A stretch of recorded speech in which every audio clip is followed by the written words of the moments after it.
You're listening to the My Wife Quit Her Job podcast, episode number 3. But before we begin, I just want to give a quick thank you shout out to my buddy Rob Berger, who blogs at doughroller.net.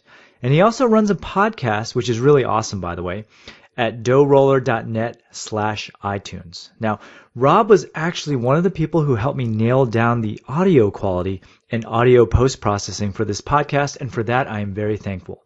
Now on to the show. Welcome to the My Wife Quit Her Job podcast, where we'll teach you how to create a business that suits your lifestyle so you can spend more time with your family and focus on doing the things that you love. Here's your host, Steve Chu. Welcome to the My Wife Quit Her Job podcast. Today we have Neville Medhora on the show. Now, I met Neville at FinCon last year, and it was kind of a random encounter, actually. We had just gotten out of an information session, and everyone else was actually heading back up to the room, except for Neville and I. So we started talking for a bit, and that's when I discovered that he was actually one of the guys behind AppSumo, and that he pretty much makes a living selling info products online. Now, Neville seems to be living quite the lifestyle in Austin, and he basically just lives off of his info products and his blog income. He runs the popular blog nevblog.com, and he sells various info courses that mainly focus on copywriting. But what actually makes him stand out in my mind is he's got a ton of character and a ton of personality. And in fact, by the end of the conference, I kind of gave him the nickname Outspoken Indian Guy. And that's kind of what I refer to him as. Anyways, go check out his blog and you'll see what I mean. Neville really knows his stuff, especially in the realm of online marketing and copywriting. So welcome to the show, Neville. How you doing, man? Hey, man. How's it going? I'm glad we were the only two losers, like not going up to our rooms. We had to... Yeah, I think everyone else was taking a nap, if I recall. So that's what you have Red Bull for. So can you give us just a quick background story for those people that don't know who you are, and tell us how you make a living? Yeah, well, ever since like high school, I kind of had that little like entrepreneurial bug. And like I'm Indian, so I was like supposed to be a doctor or something, right? And I had a chance to shadow 10 doctors over the course of 2 years in high school. And I realized like that was not for me. In fact, I was voted most likely in the class to not become a doctor and go into computers. Because every time like at the hospitals, they'd have a problem with their internet. You know, back then like internet was more finicky. I'd be like, oh, I know how to fix that. And they're like, aren't you like the medical intern or something? Like, who are you? And so from there, like I would do a lot of just like dumb crap on the internet. Like I would download pictures of cars and Photoshop the backgrounds black and they look really cool for background wallpapers. And I'd post those online. And then like all of a sudden to Neville's cool car archive, all these people were coming. And I started a bunch of like stupid little things like that. And then I was like, you know what? I could probably make money with this. Like a lot of like family friends would be like, oh, can you make me a website? We'll pay you for it. So I was like, I took a couple of those gigs and that's when I realized like, oh, I can actually make money with these like random skills I have from the internet and whatnot. So I started a little company called House of Rave. That was my first company, and it's actually existed for a long time. houseofrave.com. Someone else owns it now and does a horrible job at running it. It looks terrible. But it paid for my college. It allowed me to graduate from college with like enough money in the bank to live for a couple of years and not have to work. And so that was kind of nice. Do you want me to go into like how I started that? Yeah, so let's talk about House of Rave because it's really interesting. You're in high school, right? I've never even been to a rave in my life, like ever. Never been to a rave in your life, and did you even know how to take credit? How'd you figure all that stuff out? You know, here's the funny thing. A lot of people think like it's just like because I'm smart or something. No, I'm an idiot. I just Googled it. Like I just Googled it. Like literally, that's the thing. And there's so many more ways to take credit cards now, but back then you had to have like an account, and so I had to co-sign a bank account with my dad to open it, and then I opened a merchant account, and then I got a drop shipper. I found someone who's already selling these rave products, and I told them, hey, I have this website, House of Rave, and I already built like a sample of it, and I'm like, I want to sell stuff, and you send it out, and you know I get a cut or whatever. And they sent me over an agreement, and I was 17 years old. They never even bothered to ask how old I was, which is great because it would have been illegal. And so then, yeah, I was in business. Like it was just like I stumbled into it, just like keep pushing through. Yeah. How'd you pick rave products? I never got that story. Yeah. So here's exactly what I did. And it sounds really dumb. Now I know a lot more how to validate an idea, but here's what I did. I took a piece of paper and in my 11th grade tiny male handwriting, I wrote a list of 300 products down. And I just basically looked around the room and I was like, fans, mirrors, picture frames, furniture, hardwood flooring, like just random things like that, right? And I just like wrote down every possible product I can imagine. And I literally wrote down 3 giant columns with about 300 products. And then I went through each one and I was like, okay, couches. I was like, I'm in 11th grade. I don't know anything about couches. Couches are expensive. I have no money, so I can't sell couches. And so I crossed that off the list. It was actually one of my brother's idea for the rave company. It was just 1 in 300. And after I started narrowing them down, I would Google or Alta Vista at the time, the sites selling rave stuff. And they all looked so crappy. And I was like, I could make a better looking website than that. And like, that was my validation that I could do a better job. And so I did. I went out and made a better looking website than everyone else, which now I realize doesn't matter, but still I did that. And fortunately I found a supplier, and within the first month I made my first order, and that's just how that started. So you mentioned that that's how you did things back then. So if you were to do that all over again, how would you change your research? Oh man, so we've taught classes and stuff on validating, right? Mm-hmm. And so I probably wouldn't do drop shipping for rave stuff because like, you could find that stuff on Amazon now. Right. So that stuff's a little harder. However, if I was going to sell products or import products or something like that, what I would first do is I would make a 1-page little landing page. And so, for example, I know how to use WordPress pretty well. And so if I wanted to be a WordPress designer, instead of like buying like WordPressdesigner.com and like making a whole web page and making a portfolio and all that crap, what I would do is make a 1-page ad, and I would probably put this on Craigslist and just say, I make WordPress sites in front of your face. $20 an hour. Call Neville 713-301-1546. And I would put that ad on Craigslist or up on a web page and then tell everyone I knew about it, or go to like WordPress forums and say, hey, need WordPress help? Blah, blah, blah. Or I would go to join a WordPress Facebook group and post there that I need it. Anything like that. And then if I got bites, like if people paid me to hire me to do their WordPress stuff, that means I'm doing something right. If I get a lot of people going like, oh yeah, that's cool. That's a great idea, blah, blah, blah. Oh, but I don't have the money for it right now, blah, blah. That means no. So that's called a quick validation, that like you validate by people actually pay you money for that service or product. That's what I would do first. Okay, so what if you wanted to sell a physical product? How would you approach it differently? Same way? Exact same way. If I was going to sell an app, I would do the same way. If I was going to sell a service, same way. If I was going to do a product, I'd do it the same way. Yeah. Okay. And then once you gather this information, let's say you get a lot of inquiries, then you would actually flesh out the site and sell it online? Yes. Yeah. So basically, if I started getting money and it was almost kind of like rolling in, mm-hmm. You're like, oh, okay, that's something interesting. So I have a friend who runs a 500-person company now, okay? And when he first started in entrepreneurship, like he was clueless also, and he had these ideas for Republican and Democrat sandals. So you know how like people wear those like yellow Livestrong bands? Yeah. And then some people wear the blue ones to indicate that they're Democratic, and red that they're Republican. Like I didn't even know that was a thing, but apparently it is. So he thought sandals with the little thong things are actually the color of your Republican or Democratic party. He thought this was a brilliant idea. And it sounds stupid now, but like he thought this was a great idea.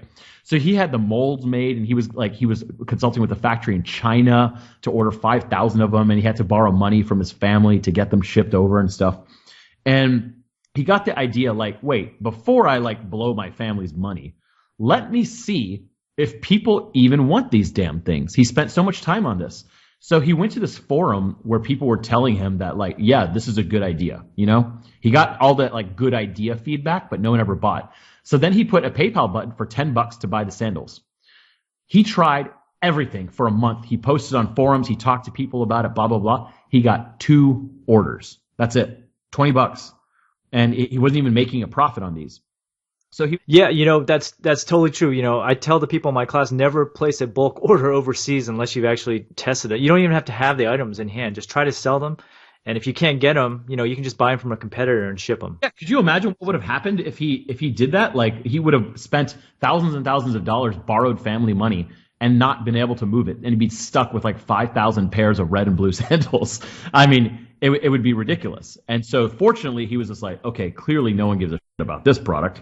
I should move on. And that's what he did. That's how you validate a product. Nice. Nice. So just curious, for my knowledge, did you ever get a job out of college, or have you been doing this since college? No, I've never really had a job. Yeah. That's amazing. I wonder what your parents would have said about that. Did they give you a hard time? My parents are pretty cool. I mean, they weren't obviously excited. Two Indian parents are not excited when you say you're not going to get a job out of college, right? Yeah. You're either expected to do some further education, law school, MBA, something like that, or get like a good job to get experience. So my mom and dad really wanted me to get experience in the corporate world first for a few years and then do this. But I was like, well, I'm already kind of on a roll. I've got enough money saved up. I can live on my own. So let me try it for a year or two. And obviously it wasn't their number one option, but they never like pushed back too hard on me. So I did that. And then when they realized I was actually making like more money than my peers that had jobs, they were like, okay, maybe he knows what he's doing. Because I always thought for myself that with my current skills and my current education, I think the max amount of money I could get from a normal job, not knowing what I know now, would be about $75,000 a year. Okay. Yeah, that's about $3,500 a month after tax. And I always thought, like, if I could make more than that, then I'm golden. Like, this is a better option, and I'll have more fun, and I don't have to go into an office every single day of my life.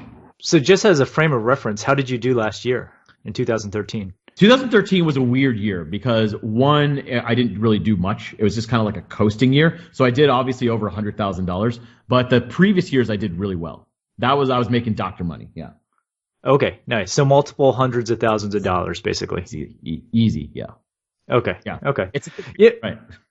Yeah. We don't have to go into detail, but I just wanted to give kind of a frame of reference for the amount of income that we're talking about. Like so 2013, I made sure I didn't have any deadlines ever. And you know what that did? It made me lazy as hell. Because when I used to like implement deadlines for myself, I tell someone over at AppSumo, I tell Hans, I'd be like, hey, I'm going to put this product out on October 27th. And he'd be like, all right, we got it marked for October 27th. It's going to go out to 500,000 people. And that would put pressure on my ass. And whenever I got rid of that, it totally backfired against me. So for last year, then you were just kind of coasting on the products you had already had on the market? I'd still make money every month. It was like, why did I even have to work? Yeah, that's a great lifestyle, man. It's one of those funny things. There was a few years ago, me and Noah took this trip over. Noah's the founder of he was like number 30 at Facebook. He founded AppSumo, all that stuff. We took a trip together to New York, and we're sitting in this like fancy smashy coffee shop, and we just did really well that month and those previous months, right? And like I had made like 50 grand that month or something, just in profit from like what I'd done before. And you can't even spend that kind of money. And we're sitting in a coffee shop at 2 p.m. on a Tuesday, and I looked at him and I was just like, you know what? This is it. This is what everyone dreams of. Like we're both like 29 years old. We're making a ton of money. We both live in Austin, but we rented a cool condo in New York. Like this is the dream that everyone wants. And that satisfaction lasts for about a minute. And then you're just like, it's time to get back to work. That's just how it is. Like you can coast and everyone thinks like, oh, that'd be awesome. But like in reality, you still want to do work. Yeah, that's how I feel right now, which is why I'm kind of doing this podcast, even though I'm juggling all these other things. I don't want to get bored. That's my greatest fear. So what's the point? Yeah, so Neville, what I like about your blog is that you walk the talk and you actually go out and try a lot of these things on your own. So if you want to just give us some crazy stories about some of the crazy experiments that you've done to make money to get up to this point, that'd be great. I think the audience would love to hear about that. Some of my favorite stuff is the stuff I've done with homeless people. And this is this can go both ways with people. Some people get really offended. Some people are amazed. So one of the things was I used to pass where I used to live. There would always be this one intersection where there'd be all these homeless people. And I go to India all the time and see real, like, excruciatingly bad poverty. And so whenever I see the homeless people here, I'm always like, that's just like an untapped labor force, And and like that opinion is really unpopular with people, right? They're just like, oh, there's mental illness. You come from a good background. They don't. Fair enough. But I was thinking, can you teach these people to be like entrepreneurial? Like maybe just no one's ever taken them by the hand and shown them. And so I thought, well, there's guys standing on a hot corner in Texas, on a 100-degree day. What if they sold like bottled water or something? And so I came up with this thing called the bottled water experiment, where I wanted to get me and a bum to sell bottled water on the side of the road. And I did not know how this was going to go. I was a little embarrassed to do it because I was like, man, what if my friends see me? Like, I'll look like a bum, all that kind of stuff. Anyhow, I lugged over, like in my car, 120 pounds of ice and 120 pounds of water. Oh, sorry, not 120, just one pack of water. We had a 24 pack of bottled water, and me and a bum sold it all out in less than 30 minutes for $1 a piece. Yeah. This is on the street corner? On the street corner. Like it was crazy. It wasn't even like a busy time of the day, and it just like, and it wasn't even a hot day, and it was a cloudy day. And so everything was against us, but we sold the stuff like hotcakes. And the guy was like so thrilled that he made money so quick. He was just like, oh, this is more than I make, like, you know, bumming for it. And so we did it like 10 times together. And so I got this bum to like become like a water entrepreneur quite a bit. And then it turns out he had a drug problem, went to jail. But other than that, like, it was successful, you know?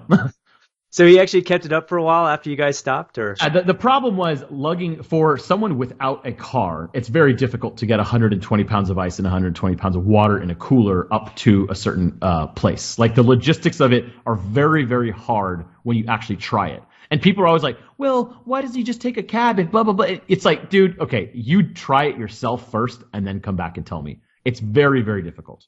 So we could continue doing it forever. But the point of that was, on my blog, a lot of people used to say like, oh, the only people that can get rich are the people with money. You have to have money to make money. And I was like, no, you don't. So I bought a $5 thing of water and sold it for $24. And I was just like, there you go. That's your seed money. Now repeat.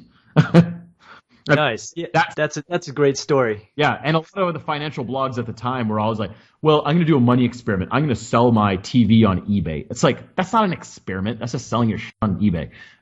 Go out there and do stuff. And that's what I used to do. That's why people liked it.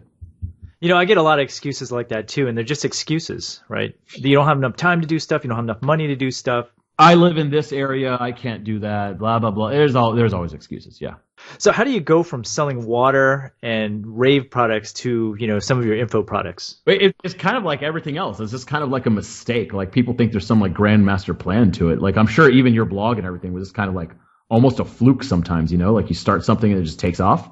And so what happened was with the House of Rave stuff, people kept asking me questions about like, dude, you have this business that spits off a couple grand a month and you barely do anything for it. Like, how do you do that? And I'd be like, well, I just drop ship. They're like, you don't even carry inventory? I was like, I've never even touched any of my products before. And so people were fascinated by that. So I wrote a series called How House of Rave Works. And I think if you type that in, How House of Rave Works on Google, you'll find the free series. And it's just a 6-part blog post thing and explains from start to finish how I did it. But then people wanted more info. They're like, no, I need more. Like, how do I exactly find a supplier? How do I do this? And so I told people this in my marketing community, and they're like, you need to make an info product about that. And so I kind of begrudgingly made it and, you know, just took a month and did it. And then I sold it for $37. I had no idea why. There's just some random number I thought was fair. And lo and behold, I got like 30-something orders in that first day. So 37 times 30, I don't know, it was like $1,000 or something I made in a day, right? And I was like, wow, I made $1,000 from my blog in one day. Like, that's pretty impressive. So where'd you promote this? Only on your blog? It was literally a blog post with a PayPal button at the end. That's it. Like there was no pictures of it. I didn't show the back end. I didn't show what the videos looked like. I didn't make a video intro. I literally just told everyone like, hey, everyone's been asking me about House of Rave, blah, blah, blah. Here's what I'm going to show you. And here's what it's going to go through. And just put bullet points of what it is. And then it's like, if you wanted to buy it, here's a PayPal button, buy it. And that's what I did. And it sold all those copies. And still to this day, somehow people find that blog post and order it. And you want to know how ghetto it is, Steve? People are like, oh, how'd you make like the fulfillment system and blah, blah, blah. And now there's like Gumroad and, you know, all these like other things you can do. But all I did was whenever I get an order, it comes to your PayPal. Like if you get sent money on PayPal, it comes to the email inbox. So it'll say like Steve Cho ordered House of Rave behind the scenes for $37. I literally would copy and paste like the logins in that email to the people. So it would say like download instantly, but in reality, it was just like me waiting by the computer to That's what it was. And I just waited there all night, just kind of like fulfilling orders. That's how ghetto it was. And people never complained about it. It's amazing. Still to this day, I got 2 orders from it yesterday from that random blog post. I didn't even know how. So I made a total of $73 or something like that from like something I did in 2011 that doesn't even have a system associated with it. I mean, it's kind of ridiculous how you can make money like that. You know, I run into this all the time with the people I interact with just on the blog. People are all concerned about setting up all these complex systems and everything, get everything in place when they haven't even tested the product or anything yet. So oftentimes, you know, from what I'm hearing from you is you just get something out there and try to sell it first before worrying about all the infrastructure. Well, yeah, because there's a lot of people that do it the opposite. They spend all this time getting all this stuff in place and hiring a developer and all that kind of crap. And then they try to sell it, and then they realize, yeah, no one gives a shit. No one cares about your knitting program because you have no audience members, and you're just not hitting the right nerve. See, mine was pre-validated. People were asking me every single day via comments and via emails about House of Rave.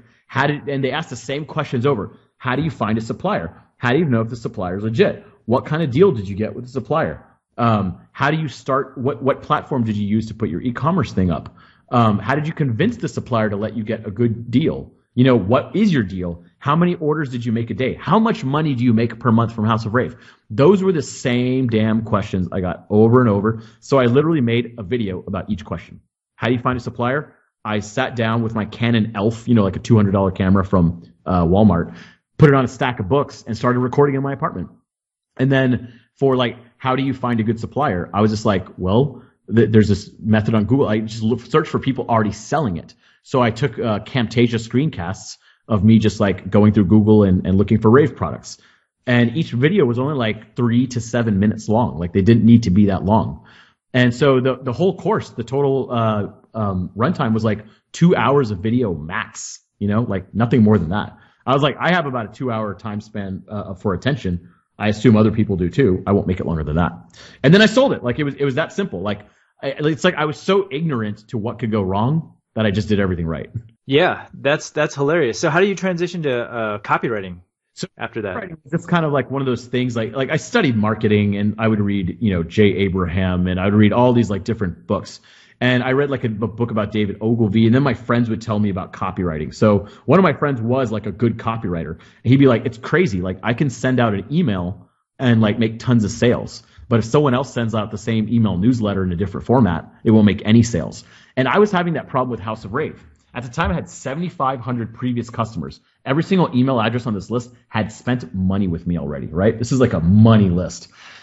And I would send out this newsletter and no one would buy a damn thing. Like people loved clicking on it because the pictures are pretty and I would take all the pictures myself and put these big buttons on it. People clicked on it, but no one bought anything.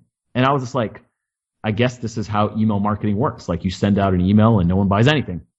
Then I started studying the Gary Halbert letters, particularly the Boron letters, chapters 1 through 25. Gary Halbert letters, Boron letters, chapter 1 through 25. Print them out and read them. They're amazing and they're free. It's like the best education in copy and marketing you'll ever get. And so I started reading that. I started reading Joe Sugarman's book, Advertising Secrets of the Written Word. I read David Ogilvy's book, watched everything I could find on YouTube about all those guys. And then I wrote, with the help of a friend, a like professionally written, copywritten sales pitch for these finger lights, which were a bestseller on House of Rave at the time. And I'd run a sale on them before, but they didn't really sell that well. But then I realized like what people would call and ask about these finger lights was, I thought just ravers, you know, going to a party and doing drugs would use these. But no, that was not the case. The people buying them were like party planners, wedding planners, plumbers, so they can see stuff under a sink by putting the little finger on the light. People would give them to their autistic children to calm them down. That was really interesting. I never thought about that. People give them to their children to keep on their finger in case they see a monster under their bed so they can check for monsters under their bed. I mean, it was like the most bizarre thing. Like everyone was buying these for the weirdest reasons. And so I wrote that in the email. And I also wrote that I was like overloaded in stock with these things, which was true, and that I was going to sell them for a crazy ass price. Within 2 hours of sending out that email, I got 120 orders. To give you a frame of reference, I was making only 10 orders per day on average, and I just got 12 extra orders within 2 hours. Like I sold out of the product in like an hour. I had to like refund a lot of that money, but I made a tremendous amount of money that day and a tremendous amount of orders, and people were like begging to get this, to get this deal. And I was like, okay, the only difference was the copy. And so that's when I was like, okay, something clicked in my head. I was like, if you write something in a different way, you can get people to buy it. If it's a good product in the first place, you can't sell shit. Wait, so how did you find out what people wanted or what they were using these finger lights for? So that was just over the course of the years, just selling that kind of stuff. Like people would call, people would email, being like, "Are these okay for children?" I'd be like, "Yeah, why are you? What about your child? What are you using it for?" I would just ask them questions. And over the years, I just kind of collected a mental list of like what people were using that for. And I would tell people stories. Like I even told my copywriter friend who helped me out. He was like, "What do people use these for?" I was like, "Dude, you won't believe this. Like autistic children get calmed down when they put them on and like wave in front of their face. Plumbers use them. Like I had a plumbing company buy them for all their plumbers. Party planners buy tremendous amounts of them." And he's like, "Well, it seems like you're gearing these just towards ravers. Do ravers buy them?" And I'm like, "No, ravers are 16 and have no money. They don't buy shit." Yeah. And so he's like, "Yeah, so gear this towards a different audience and show people what they can use it for. So even if they don't really need them right now, they'll be like, wow, I could totally use this." But even if someone gets this email and wasn't planning on buying finger lights, they may have a kid, and the kid may have like a fear of monsters under his bed. And this might be a way to get the kid to go to sleep better if you had a little flashlight on his finger. So walk me through what your before email looked like so I can just get an idea. Yeah, you can, let's see, where can you find that? There's a blog post on Nevblog. You search in Nevblog, House of Rave quick sell experiment. If you Google that, you'll find it. And Okay, I'll go ahead and link that up in the show notes. But yeah, it'd be interesting to see the before and the after and just, correlate the dramatic difference. There's full pictures of the entire things. So what I'll try to quickly explain it. The before was like basic, you get an email newsletter from like, blah, blah, blah store and, from Bose, not Bose is actually good. You get it from like Brookstone or something. They just have like a links to a bunch of products, Yeah. buy this crap, buy this crap, That's kind of what it was. It would be like finger lights, and there'd be a big picture, and then be a big buy now button, and be like, "These are great for putting on your fingers," and like that's all it would say. And then there'd be like this like disco ball. It's like spruce up your next party with a disco ball. Buy now. Like that's all it would be. And so basically, I was shoving a spam email in your face and being like, "Buy, buy, buy, buy, buy, buy, buy." Instead, the after product was like, "Hey, I got to tell you about these finger light things. You may think these are just for 16-year-old ravers doing drugs, but let me tell you the weird uses that I've seen with these." And then I go into the whole plumber thing, the autistic kids thing, the monsters under the beds thing, all these like, wedding planners using them, all that kind of stuff. MTV bought some to like make like this alien show or something like that. And so then when people saw how many uses they had and that this was a useful product, more so than just like, a little dance toy that you could take it on a camp out or anything like that. That's when people were like, "Oh, I'll spend $1.98 a piece to buy them," Mm-hmm. And that's when people bought them. And then I also made it in like a scientific way to where like I created scarcity. I'm like, we've never run a price this low and a promotion this big for these finger lights. So I don't know how long these are going to last. There's only 500 of them. And to give you an example, we sell 50 of them every day on average. So with the special price, we're probably going to sell a lot more. So you need to get them now, and it's first come, first serve. And that was true. The first orders got them, and the rest all had to be canceled.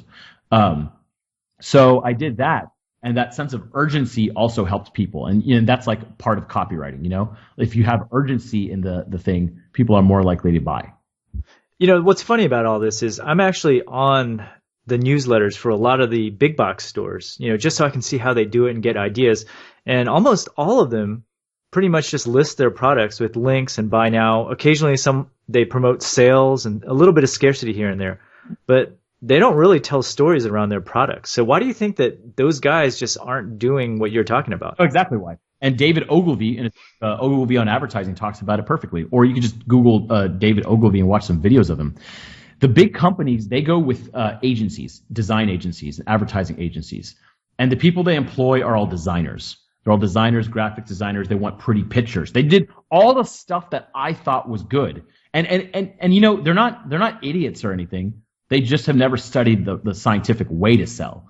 And so they'll put pictures and they'll be like, "Oh, only 0.005% of people are buying. That's normal. If we can get 0.0001% of people to buy, we double our sales. That's good." But they never tried like specific sales. For example, the biggest box or not box retailer, but retailer I like is a Bose, BOSE. The sound company. Yeah. Yeah. Like tons of Bose stuff, and they have really good emails. They don't look like traditional newsletter style emails, which automatically insinuate spam. They actually talk about the product and why you can use it and how you can use it and how it connects to your phone so easily.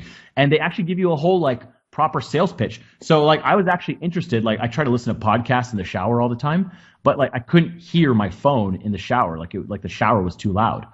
And so I was like, I could use a speaker, but like I've tried like the Jambox and crap and they suck. And then like I got an email from the Bose company and it was just like, this is perfect for this. It links up immediately with your phone, blah, blah, blah. And I was like, oh, I'll give that a try. And theirs was like a whole like explanation of why you should buy this. Not just like, hey, buy. Like, they don't just stick a picture of the speaker over there and say buy. They give you reasons and justifications and uses for you to buy. That's what I teach in all the copywriting stuff. There's like formulas you can follow that will automatically make you have a better sales page than anyone else. It's so easy sometimes. That's interesting. I just curious why these stores with such a big budget don't just hire some copywriters for their emails, because like you said, they're horrible. You get a copywriter that works at an agency and they write, it's some girl that gets paid $35,000 a year to sit there and write copy, and she's never studied direct response. And agencies go based off of who wins the most awards for their email, who does the most creative pictures and stuff like that. So the agencies go based off awards because that's what they want, because that gets them more clients. Whereas direct response marketers such as like you and me, we're more direct response. We just want the damn result. We don't care how it looks. My emails are ugly, man. They're ugly. But you know what? People read them and they don't get distracted and they sell really well. That is really great advice. Yeah, I've actually read your blog quite a bit and I've watched some of your videos. Your personality really comes through and you just get to the meat of things. And apparently it's doing really well for you. Yeah, it's and like this is what I teach. Like this is what like copywritingcourse.com. You go there and sign up for the email newsletter. Within the first 3 newsletters, I guarantee your mind will be blown by some of the stuff I teach you. That's awesome. Yeah, I'll definitely have to link those up in the show notes. So what do you plan on doing? I know you have a couple of different copywriting courses right now. So how are they differentiated right now? Ooh, plug time. Is that what I'm going to get to do? Do it. You got me intrigued. I'll tell you the free stuff too that you can do. The first thing I would suggest to start, if you don't want to spend any money, okay, I'm going to give you the free stuff first, so kind of shooting myself in the foot. But it's Google the Gary Halbert letters, Boron letters, chapter 1, and then print out chapters 1 through 25.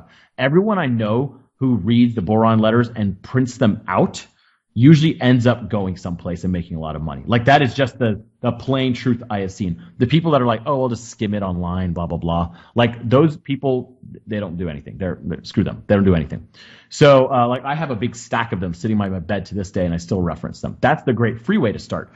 The other free way to start is go to copywritingcourse.com. They have K with a copywriting with a K and course with a K, and sign up for that free newsletter. You'll get everything free. It's awesome. The next way, and this is what companies force their employees to watch, and all their employees say it's like the best thing they ever watch.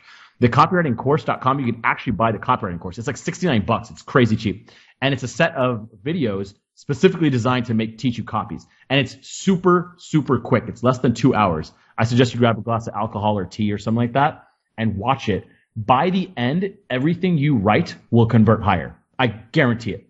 Complete money back guarantee on that. And the cool thing is, what I didn't realize when I made that, you'll be interested in this. I thought it was going to be for like startups and stuff like that. The people who benefited the most were salespeople, because salespeople cold call all the time and they're like, buy my stuff, buy my stuff, buy my stuff. That's all they do. But then when I show them, hey, use this brain hack to think about this differently, as soon as they watch that first video, it changes their whole business. I've had people be like, dude, I make 3 times as much money this year because of one video from your copywriting course. I was like, well, that's a damn good $69 well spent. And then the other thing is the copywriting checklist, copywriting with a K and then checklist. You can buy that on AppSumo. That's $10. Super damn cheap. 10 or 15, I forget. 10, I think. And if you don't want to learn copywriting, but you just need to write something real quick, all you do is follow the 7 steps in that. It's like 10 pages long. It's super short. You follow the steps and you'll pretty much have a scientifically proven like sales letter or email or whatever you're trying to write. That's the easiest way to write copy. Okay. Nice. I'll definitely link all those things up in the show notes. I'm just curious too myself, what's in this mysterious Nev box that you sell on your site? like you can't see me right now, but behind me I have 200 extra boxes I'm making. So the Nev box was this product I made. It was inspired by the Gary Halbert letters. I would sit in bed till 6 a.m. reading these things because I was so fascinated. And it's like there's something about turning the page on these letters and like marking them up with notes and writing it out that like I was just like, I get so much more value out of sitting down and reading something than just simply reading it on an email on my phone while taking a dump in the morning. You know, like I'm not paying that much. I'm just blindly scrolling and going through it. And so I was like, I want to send out a physical box or a letter. And so it's a box carefully packaged, and it's over the course of 3 days, you open different envelopes. And there's also some random objects in it that tie into a story. So I can't tell you everything of what's in it, but I can tell you this: people loved them. It was one of the easiest sells I've ever had to do, and they sold out really quick. And so I'm making more because people keep trying to buy them. One person sent me money for a Nev box, and I was like, I don't have any for sale. And they're like, I want to pre-order it. And I was just like, I don't know when I'm going to have more. They're just like, I don't care. I want the first one. I was like, wow. Okay. That's amazing. That's product validation if I ever heard one, right? People are like, you don't have any? I'm still sending you money for it.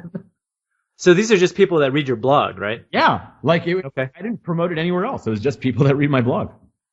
So let me ask you this. So do you have, let's say, I get a lot of people on my blog asking how they can make extra money online. So if you were to, if one of these people were to ask you today, what sort of advice would you give them if they wanted to sell something of their own and make some money online? Well, I really strongly believe like the biggest reason a lot of these people fail is they ignore this cardinal rule. And I say it's cardinal rule. You don't have to ignore it. If you're really good, you can get away with this. But it's like build a community before you sell a product, right?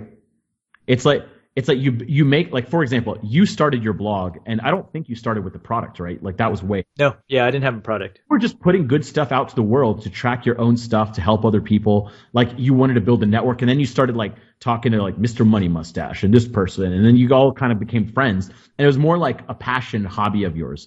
And then once you had people following you, you had this inbuilt audience that you can sell something to, right? Mm-hmm. So if I just started out of the blue, like how to start a Muse business or something like that, it would have been a much tougher sell. I would have had to like go on people's podcasts and advertise. I would have to like buy advertising, go on Facebook, start a fan page, do all this other stuff that a lot of people don't understand how to do correctly before I could have sold something. And so I like to tell people to just at least start a blog and start participating in that community. However, the easiest way is take whatever skills you know and start selling them right away. People are like, oh, that's not scalable. Who cares? Like start off. Yes, you got to start somewhere. And so what I would do, like, for example, if I just started becoming like an internet person, wanting to make a couple $100 extra bucks online, I would post on Craigslist in my local area that I know how to do Photoshop. I know how to do WordPress. I know how to do this. I know how to use a wish list and install it on a WordPress site. I can make your web page. I would start doing all those things first to start building some momentum, to start making money right away, at least, Okay.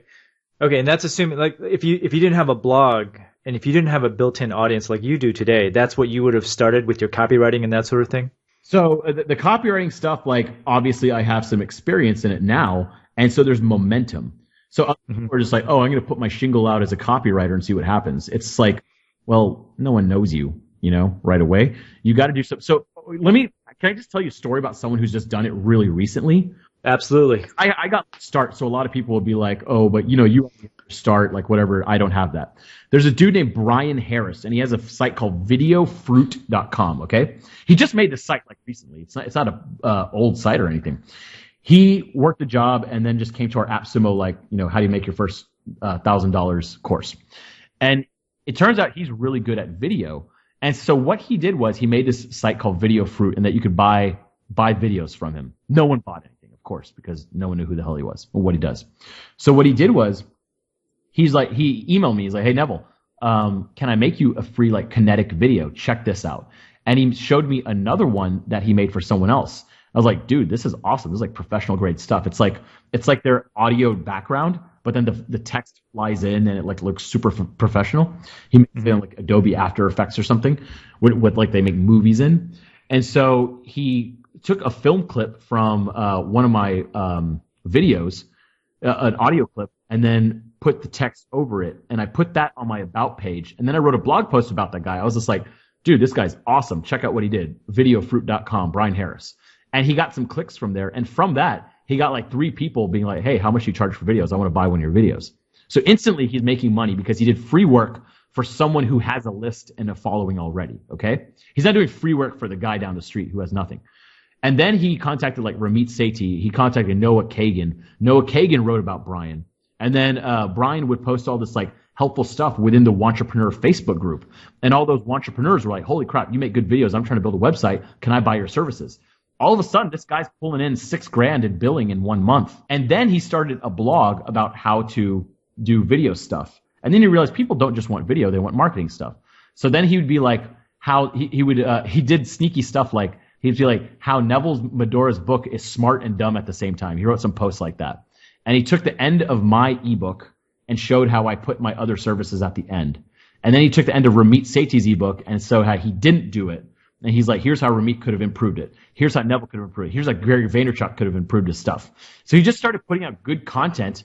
And sure enough, people started slowly signing up to him, like, 2-3 people a day. Before you know it, the guy has 1,000 followers. Now, whenever he's released a product, he'll get 30 sales on a pretty expensive product. And he did all that in a very short amount of time, but he hustled his way there and built a community first before just saying like, hey, buy this stuff, Yeah, that's an important point. A lot of the people on my blog, actually, they come to me looking for that magic bullet, but really a lot of times it just comes down to hustle and legwork. Yeah, well, we have AppSumo, and AppSumo has like 700,000 people or so signed up. So like I told you before, like I just sold like a little copywriting checklist I made, and that sold like 2,000 copies in a very few short days. And that was with the power of AppSumo. So a lot of people come to us every day saying like, can you just sell our stuff? And we're like, you haven't even sold it yourself. Like, we don't even know if people like it. So we're not going to sell it on a big audience when you haven't even done it small time. So the suggestion is start small time, start building your audience. And some people, they just don't have what it takes. Like, I'm sure you've seen some blogs out there that you're just like, man, this is just not interesting stuff, Like this is not interesting. So those people shouldn't need to try it to see if they've got what it takes. Like this Brian Harris kid, he totally had what it takes. I've seen other people, they give very advice that's been out there a million times. It's like, whatever. They have nothing unique to offer. And so it's like they don't build a following. So no one's going to buy their product either, Yeah. So, I mean, build a community. If you can't build a community, you can't build, a product and sell it successfully. You could, but you have to be good. And most of those people just starting off are not good. That is great advice. So, hey, Nev, we've been talking for quite a while now, and so I don't want to take up too much of your time. Can you just give our listeners, an email or something where they can reach you in case they have questions, and where can they find you online? Yeah, online you could Google me, Neville Medhora, or just go to nevblog.com. Also, copywritingcourse.com with K's is the place you can sign up. Even if you sign up at Nevblog, it's the same list. And then nevmed@gmail.com. So nevmed@gmail.com if you want to contact me. And then I'm at nevmed on Twitter. Okay. And before we go, are there any online services that you kind of recommend to do some of this experimentation that you've been talking about? Which experimentation? Where you just throw up a page and a landing page and you just get some leads to see if your stuff's going to sell? Yeah, there's a couple. I try to make them myself. Like, I suck at web design, but I power my way through it. I use like Front Page 2003, which doesn't even exist. It's like when people hear about that, they're like, does that exist? I'm like, no, it does not. Or I use like Google Drive and just a Google Doc, and then I design something and just like save it as HTML. Like, that's how ghetto I am. So I think you could use leadpages.net is one. Okay. Launchrock.com, I believe, is one of them. And there's a couple other pages. If you just type in like free landing page on Google, you'll find a couple of those services. Okay. Sounds good. Hey, well, thanks a lot for your time, Neville. And it was really great talking to you as usual. Dude, you too. Good connecting again. Yeah. All right, man. Thanks. Here, man. Every time I talk to Neville, this guy really cracks me up. What I really like about him is that he always speaks his mind and he does not BS at all. He's also a doer rather than a talker, if you couldn't tell from that episode. Be sure to check out the show notes for this episode where you'll find the sites and links mentioned by Neville. And also, if you have a minute, it would really help if you could subscribe and leave a review for this podcast on iTunes. Also, don't forget to enter my free contest where I'm giving away a lifetime membership for my Profitable Online Store course. And I'm also offering free consulting as well. For more information, go to mywifequitherjob.com/podcast-launch. Once again, that's mywifequitherjob.com/podcast-launch. Thanks for listening. Thanks for listening to the My Wife Quit Her Job podcast, where we are giving the courage people need to start their own online business. For more information, visit Steve's blog at www.mywifequitherjob.com.